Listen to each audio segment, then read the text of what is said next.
This is Naledi Cultural Village, located in the most beautiful valley, just about like 19 kilometers outside of Vicksburg in Eastern Free State, South Africa. For the past 20 years, they have been a working force for Rustlers eco community. And about a couple of years ago, Rustlers burned down and the owner passed away after the fire. And now the people of Naledi looking to take things into their own hands.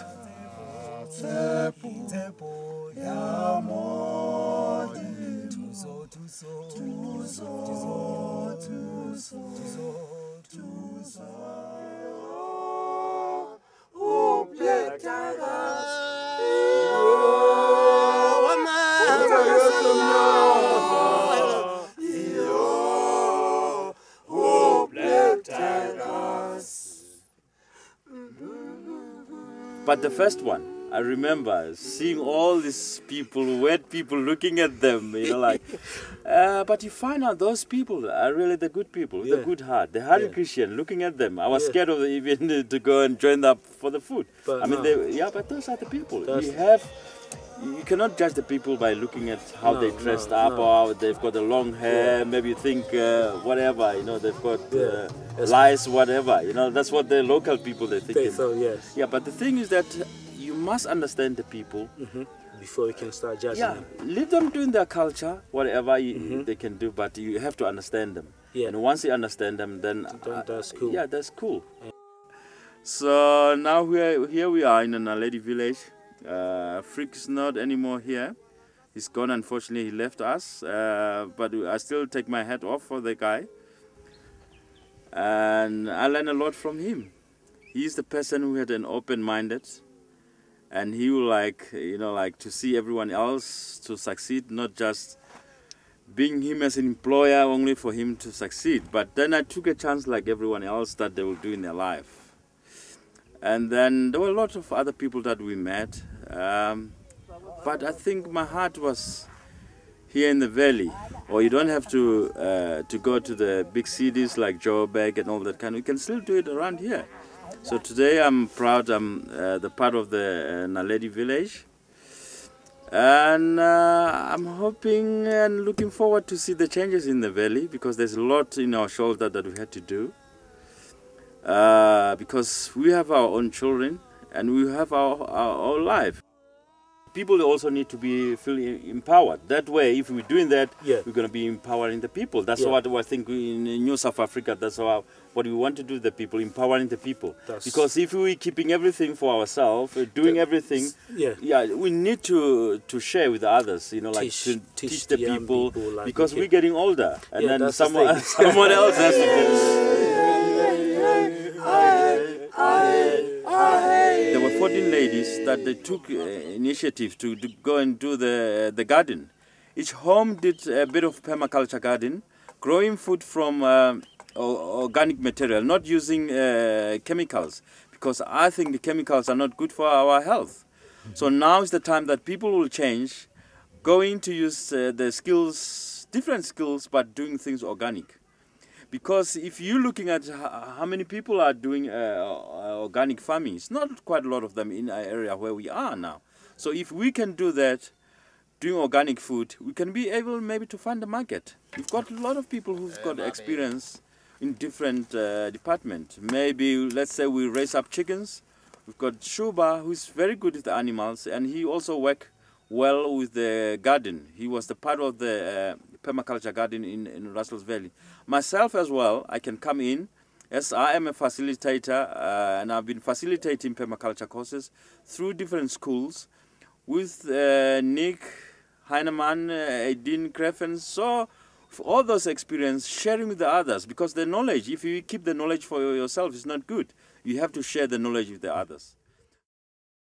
And then from there, we'll be looking at what do we do after we've got our garden going, because that will be other things. What are you going to do? We eat whatever we can eat, give the children the vegetables that are full of health, nutritious food. I think that's what the whole country is looking at. HIV people and all, that's what they need to keep their health going. And then we can be looking at these fever organization people that they want to come into South Africa.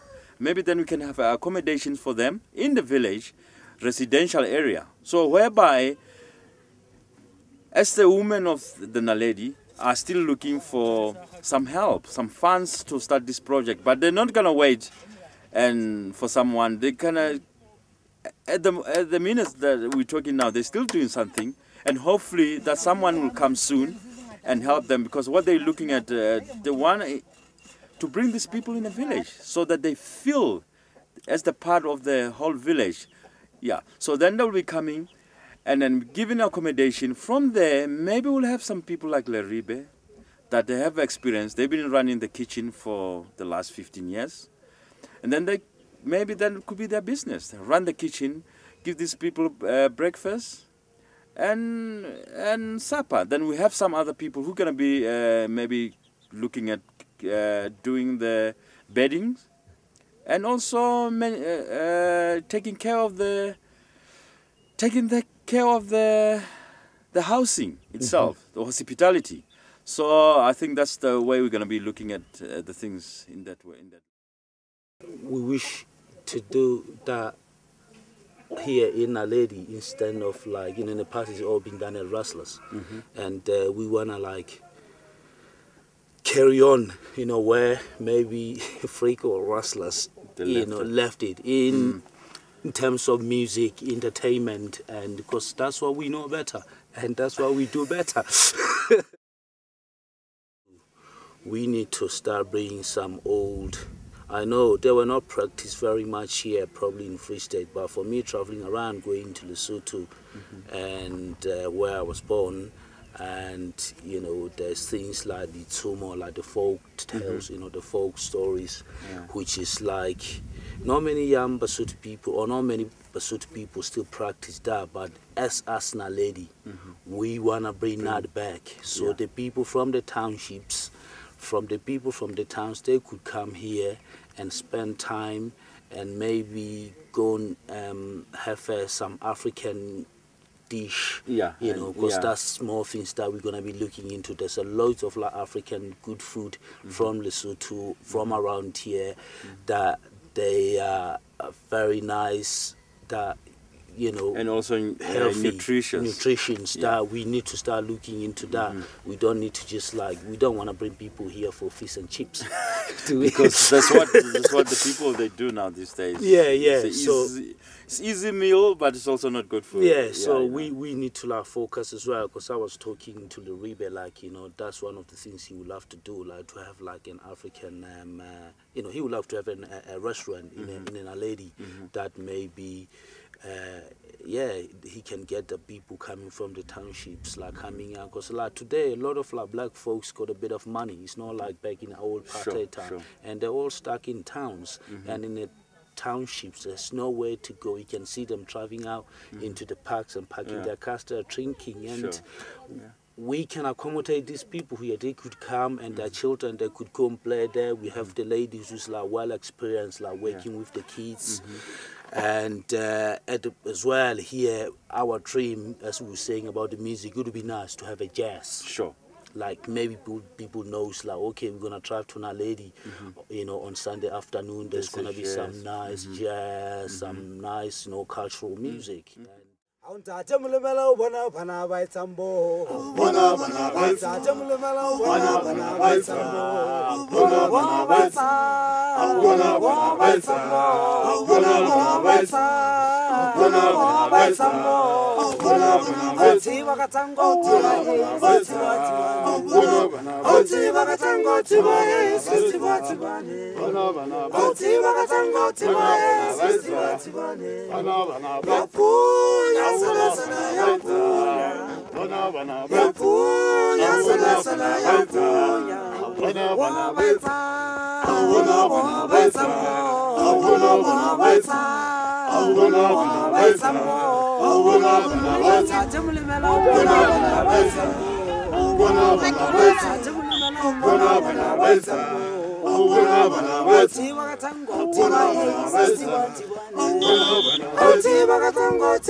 Ijala.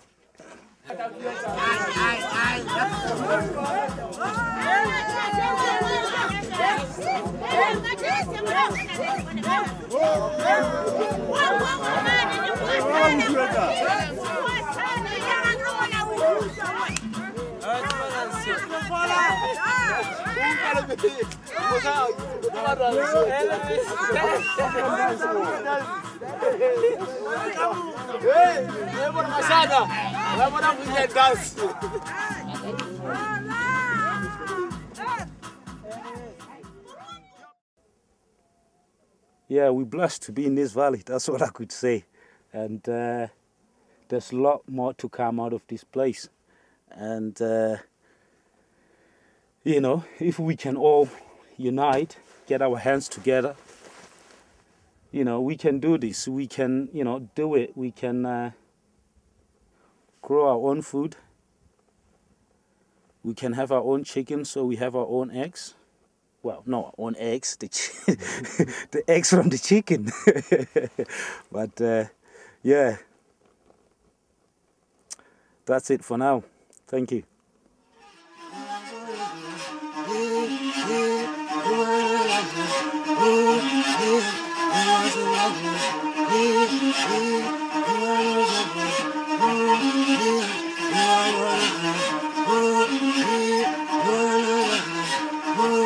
Yeah.